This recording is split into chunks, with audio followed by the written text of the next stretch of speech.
All right, Stacy, take it away. All right, everybody, are we ready for some more awesome learning today? So let me just give you a little summary. Yesterday, we talked about why self-confidence is essential to your success and how to boost your confidence. And then we also talked about limiting beliefs and using the three-step reframing process to choose the truth that serves you. So now for today, we're going to continue on into fulfillment, both in a career and also we're going to talk about business. How do you figure out what is your best fit? What should you be doing to increase your income, to maximize what you can generate? And fulfillment's a very important piece of this puzzle, right? Because how many of you feel like you have reached your maximum income potential doing something that you highly disliked? Has anyone felt like they've earned just ridiculously abundantly doing something that they weren't good at or that wasn't a fit for them? I mean, you could force yourself to do some things for a while, but think about that. You have a ceiling. Shoving the round peg in the square hole only goes so far. So if you're thinking about, okay, how do I earn the most? What allows me to succeed and to sustain that success over time? It is the alignment with what fulfills you. Okay. So let's talk about what we mean by this. First, I want to frame it this way is I have seen so many people over the years make this big mistake in choosing a career direction. And what I've seen them do is make a career decision based on a singular factor. So for example, you may have chosen your career path or a job because of the economy, because of a family member influencing you. Maybe because you knew you were good at this one thing, so maybe you should do it. Like a lot of accountants get into that because they're good with numbers, and that's the decision-making factor. Or maybe it was just the most immediate opportunity that was in front of you. I mean, I did that right out of college. I said, well, I'd like to go to California. I was in Pennsylvania at the time. And so I said, okay, what bandwagon gets me there? Well, there's an insurance company that has 350 nationwide offices. I'll go work for them and tell them I want to work in California. And that's what I did. I didn't know how compatible my skills were to insurance. I had a vague idea. I did claims, right? But I took that job because it would get me to California. So who thinks I did claims for a long time and loved it and it was just the best part of my life? I learned pretty quick that that was not fulfilling for me and that there had to be another path. And it's very frustrating when you choose something and you feel very unhappy in it. There was this little chapel that I would go to and I would cry feeling like, God, where am I supposed to go? I can't do this. Like, I cannot make myself do this. And so I want to give you some tools today so that you can make the choice going forward with the least amount of pain and confusion possible so that you're happy and you're most likely to earn and succeed over time. So you're in the right place because I'm going to tell you about the personal roadmap, building a blueprint, because you need to know your data in order to get an output. You need the input. You can't just grasp at straws, throw spaghetti on the wall, see what sticks. Your personal data will be the input that produces a clear output. The answer to the question of, well, what do I do? So that's what we're wanting to do here. Brainstorm and evaluate your best fit direction based on these fulfillment criteria, which I'm going to tell you about here in a minute. And I want you to remember this: success, abundance, and fulfillment over time depends on the extent to which you experience your fulfillment criteria in your work, right? So what we're going to talk about is, how do I know what my fulfillment criteria are? We're going to talk about that. But what I'm trying to share here is that the more you can express that fulfillment criteria in a career, business, job, wherever, the happier you'll be, the more you'll earn, and the more success you'll have over time. Are you guys tracking with that? Does that make sense? Cool. Okay, good. All right, so now what are these fulfillment criteria that we're supposed to be paying attention to and defining here? Okay, so I'm going to tell them to you right here, and I'll talk about each one in detail. So personality, interests, values, skills, and work environment preferences. Now, what are those? Personality. This is your authentic self. This is how you naturally operate. It's who you are. It's the beauty of how God designed you. It's you showing up in a way that's natural for you. And you want that to be not just allowed in your workplace or in your business, but you want it to be an asset that actually helps you do your job better, if not a requirement, right? That way, who you are is valued there. That's incredibly important. Has anyone ever been in a job where they have not felt valued for who they are? Or they feel like they had to put on a mask and they had to suppress who they are and blend in? Yeah, that's hard. It doesn't go well over time. So personality is super important. And I'll give you an example. If you have feedback from others, and you know for yourself that you are kind, caring, thoughtful, generous, very loving towards others, if those are dominant characteristics of your personality that you would identify that others would too, do you think that it's important to find a career, a business where you can be those things on a daily basis? Yes, exactly. Exactly. So we need to know what those things are about ourselves that are assets that we want to show up as, what we want to show more of. We often just don't think about that, but it's so key to fulfillment. Okay, so the second one here is interests. And this I want you to take a look at from a couple different perspectives. So you have interests, professional interests, of course, but then there's personal interests. And a lot of times people discard that. It's like, well, what does basket weaving have to do with my career or business? I'm not going to start a basket weaving business or rock painting. But still, it's not about grabbing onto a singular factor like that and making a decision. It's understanding why you like it. So what is the theme with your interests? Do you notice? Does it involve creativity? Does it involve exploration and adventure? Does it involve being hands-on? Or maybe if it's about puzzles, and do you really like logic and problem solving and fixing things? It's more about understanding the theme of your interests, because when you see a theme like that, even if it's just for now creativity, right? That's something that you need to be using in your work or in your business, because you'll be happier and it's going to earn you more money. Okay. So the next one here is values. And these are things that are important to you. These are beliefs that you will uphold through your behavior. And sometimes we have beliefs that are a little bit different for the workplace and home. Some people see them as one and the same. So it's up to you how you like to define them. But they can be things like faith, family, honesty, flexibility, creativity, freedom. Okay? No right or wrong here. They're just your values and what are important to you. These are things that you continually live out in your life. You make decisions according to them, and you don't like when they're violated. Okay? So those values are super important. I never understood this.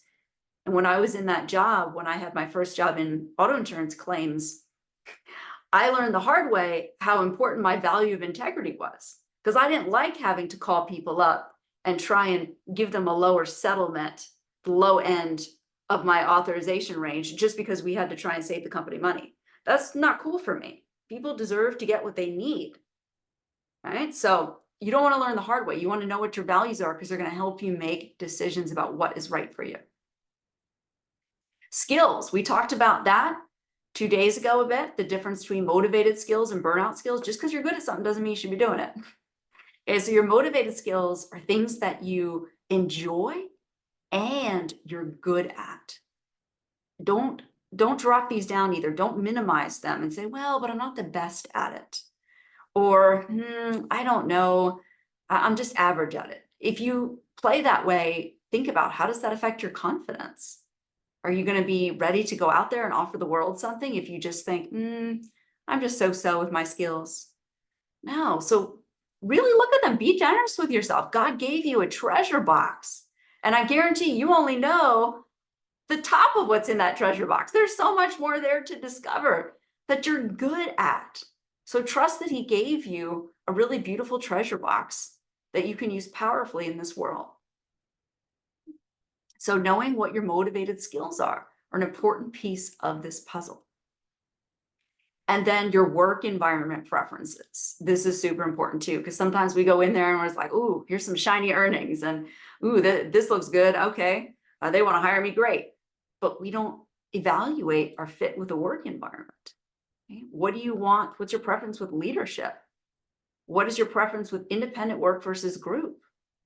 What is aesthetically do you want around you in your office? What kind of pace of work do you want? What about schedule? So there's all of these work environment pieces where you need to know what they are. Okay, so I want to give you an analogy. All that I'm talking about here are personality, interests, values, skills, work environment preferences. They are like pieces of a puzzle. And before you do this work to define what they are, I can guarantee you are only holding clearly a few pieces of this puzzle. How do I know? Because I've done it for over a decade with clients. So you could probably give me a handful of pieces of the puzzle of you. Well, here's some skills that I know of. Well, here's something in the work environment, but you're going to come up short. And so what you're trying to do is put together this puzzle to find the answer of what should I do? And you've got 5 pieces out of 50-piece puzzle. Okay, so where does that leave you? That leaves you with blind spots. And you're making decisions with blind spots. And they come back to bite you. How many people feel like they've been bit by a career decision? Something didn't work out. Ooh, I wish I had known that. Yeah. So how cool would it be to have clarity on this? How cool would it be to have all the pieces of the puzzle? How cool would it be to have the confidence that you're making decisions about what to do in your career and your business because they are the best of who you are and what you can offer? And what's so cool too is when you build this for yourself, once you have this blueprint, this full picture, it's flexible and adaptable, and you will use it for the rest of your life as your roadmap. That is the secret tool to making fulfilling decisions.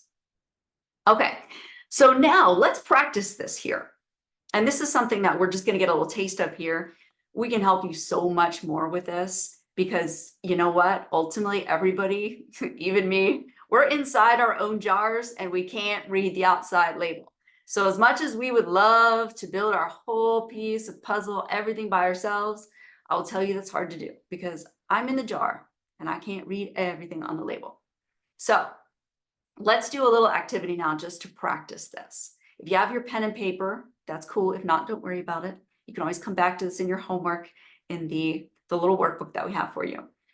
I'd like to pause a minute here to give you a chance to write down some work environment preferences that you have. Work environment preferences. Remember, this could have to do with aesthetics, schedule, leadership, interpersonal dynamics, values, and even energy you experience in the office. Has to do with flexibility, autonomy, whether you're in a team or working independently. What would you say are some of your important work environment preferences? Go ahead and write those down. Awesome. So I want you to do this for homework to identify your top 5 criteria in each of these categories: personality, interests, values, skills, work environment preferences. And remember too, in Debt Free Millionaire, we can help you build a full comprehensive blueprint for your career direction. No more guessing who you are, no more guessing what you should pursue with all your effort, with all your might. Okay. Now let's talk about this. Practical parameters are also a piece of this. We want to account for how much we want to earn. Sometimes we need some certain specifics with benefits, whether that's medical or time off. So I want you to know too that when you're building this full picture, you can absolutely include the practical parameters. And some people have to work from home, or they need to be within a 20-minute drive from home. So if there's anything practical that you want to note down, I want you to know that you can capture that too. It is also part of the criteria. So it may not be directly fulfillment, say under personality or skills. Practical is still a piece of the puzzle. And no matter what you're going to do, whether it's in your own business or whether you're in a full-time job, you absolutely do need to know how much you want to make, right? So let's do that right now. If you want to just make a note, if you haven't yet recently, just pop down that number on your piece of paper. What do you want to be earning? However you want to note this, whether it's per year, per month, whatever makes sense to you. What do you want? What's that number? Write that down for yourselves. Let's do something else here, because I really want to bend your minds a little bit with this and make it practical so you really see some progress that you're making here.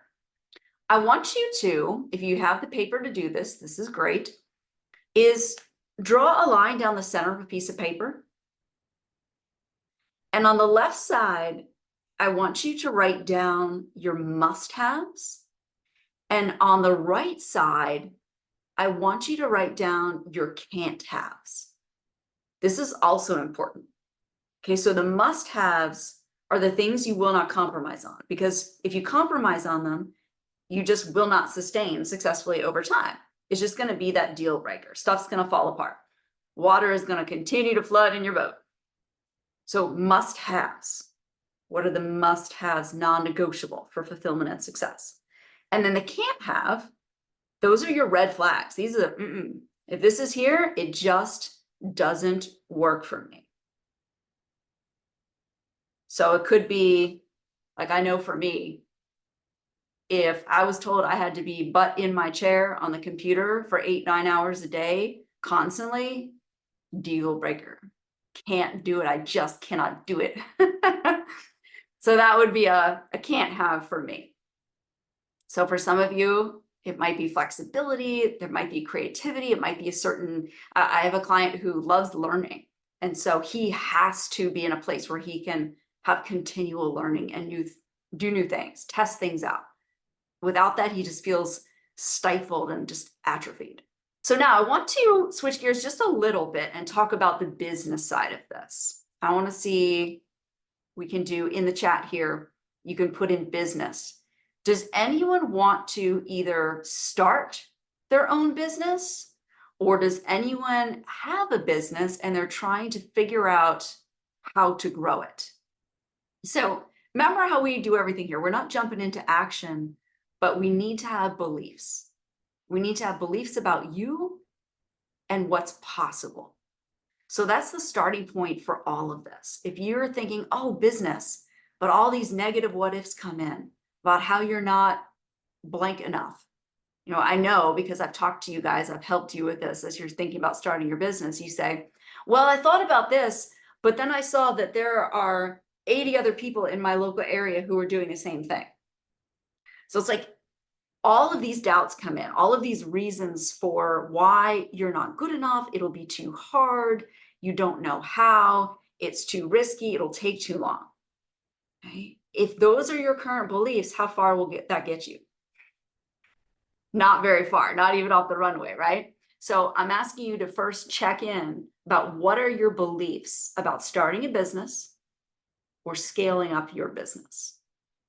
And you know what to do with this, right? Because we learned yesterday all about that reframe. Remember, what do I believe? What's the meaning I'm making? Is that the only absolute truth? No. What else could be true? It's so important to do this from the right set of beliefs, from positive possibility and what is possible. Okay. Now, we talked about building this fulfillment blueprint, and that is completely applicable to creating a business as well. But I want to help you hone in on 3 pieces specifically that you need to know for your business. The first one is interests. What is a sustainable passion?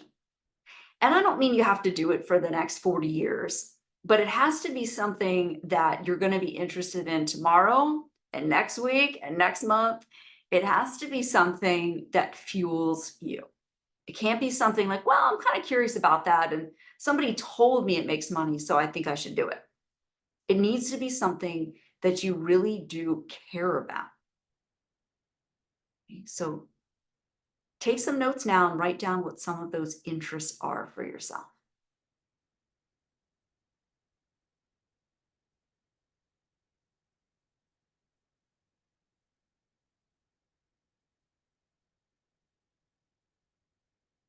Second one here is motivated skills. And that's what you are both good at and enjoy. So what are those things? Jot down some of those. You may have some notes from our first session on Tuesday when we talked about this. What are some things that you are good at and enjoy? Even if it doesn't make sense how you would make it into a business, doesn't matter. I want you to write it down. It counts. Okay, and then the third one here is impact. What are you willing to take a stand for and have an endless well of energy for? That impact. What are you willing to do for people, to provide for people, that you will take a stand for and have an endless well of energy for? Okay, and while you're working on that, I'll give you an example. So we have a client right now, Cheryl, and she is starting this coaching business. She had an idea, a core passion of what she wanted to do, but she really had no idea how to frame it, how to define her audience, how to speak their language. She didn't know how to define the key pillars of business. And so we were able to walk her through, okay, so why are you good at this? What do you really enjoy doing? And for who? What are you doing for her? For your audience? How are you taking a stand? And how do you like to help that person? And so now Cheryl knows all these things about her business, and she's making all these phone calls and all these connections because she's ready to go out there, because she knows who she loves to help, what she wants to do for this person. She knows what she will take a stand for. She is clear, and she knows that this is fulfilling for her. It is a passion. She would probably even call it a calling. She knows because she took the time and she went through the pain, because I know it's challenging. She would tell me, Stacy, you're really pushing me here. You're really stretching my brain here. It's like, good, that's what we need to do. And now she's clear, and it's incredibly powerful and inspiring. And she's taken action from it because she believes in it. So with your business, anything can work. It depends on belief, of course, doing some sound research.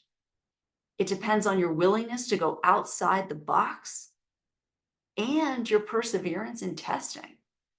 Because most of the time, we don't just start something like a light switch. Whoop, I turned that on, it worked 100%. Most of the time, we need to persevere. We need to test. We need to tweak the machine and be willing to do that. Because just about anything can work. If there's a problem that you want to solve, if somebody out there is looking for that problem to be solved, you can go make some money. It can be that simple. And Jeremy's smiling, he knows that. Yes. Okay, and then I want you to consider the practical here as well. Some practicals would be, well, do I want an online service? Do I want a tangible product? What kind of income do I desire here? And this is important too. Don't choose what won't generate your target earnings. So I'll give you an example. I was talking to someone the other day and I asked her, okay, cool. So you want to have your own business. How much do you want to earn per year? And she said 200,000. And she said, well, I'm thinking of being a VA, right? A virtual assistant. I said, okay, cool. Say, we got to think about this though, because the going rate of a US-based VA is about $40-ish per hour. So you do the math on this. If you're charging $40 an hour, you got to work 96 hours per week to hit 200K in a year. I'm pretty sure she didn't want to work 96 hours a week. So we had to redesign how she could hit that target as a VA. What did that look like? How could we specialize what she offered? So I want you to think about how much money you want, but you've got to think outside the box, and you've got to really understand, well, what would actually get me there? Okay. And we can help with that too. We're pretty good at creating things outside the box and helping you hit your target. And I want you to also think about hours per week you can devote to growing your business. For some people right now, that's only 5 or 10 hours. For some people, you guys are ready and you could put in 40, 50 hours a week if you wanted to grow your business. That's a factor for how you're mapping the timeline of what's going to work for you, especially financially. Okay. So I hope that helps, that your beliefs determine your action. Are you going to sit there with a limiting belief, or are you going to choose the truth that serves you? That is your choice every day you wake up. From the moment you come to consciousness, you have choice for what you are thinking about. And the action you take will come from those beliefs. And then I want you to build out your fulfillment criteria. It is incredibly powerful. Create your personal roadmap to brainstorm and evaluate your best fit career and your business options. The happier you are, the more fulfillment you experience in your work, the more you will sustain successfully over time, and the more money you're going to make. All right, so how is that for you guys today? What resonates from today? What's a takeaway for you? Pop that in the chart.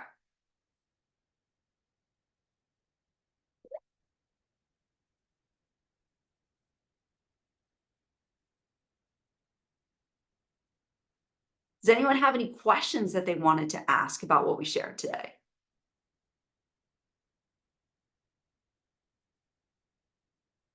Cool, we're feeling good? Question. Yeah. So if you talked about interest being what is sustainable passion, what you really care about. Mm-hmm. You talked about impact, what are you willing to make a stand for? Can those two kind of cross? For example, if I'm willing to help empower others, but you were talking about a career, you have a career path that you're interested in, might not make money, but you say, well, I'm going to do something else to make the money to help empower the people. Is that would it connect? I see what you're saying. Yeah. So if I were talking with you more extensively about this, I would want to consider the intersect. How could it be possible that you could do both? That you could make money in the overlap with what you care about? I wouldn't want to separate them as a binary and just land on that. I'd want to see, what's possible? What are we not seeing? How can we go outside the box to see if there is that overlap? That's where I'd want to go first. Have you spent some time looking at that overlap yet? No, it's the first time that you brought this up. Okay. All right, cool. Yes, I would love to see that. Yes. And most of the time I find that there's overlap and there's a way to connect. So you're experiencing the kind of impact that you want and you're passionate about it. Usually there's a way to find both, and we don't have to say, well, I'll do this one thing so that I can do this one thing over there.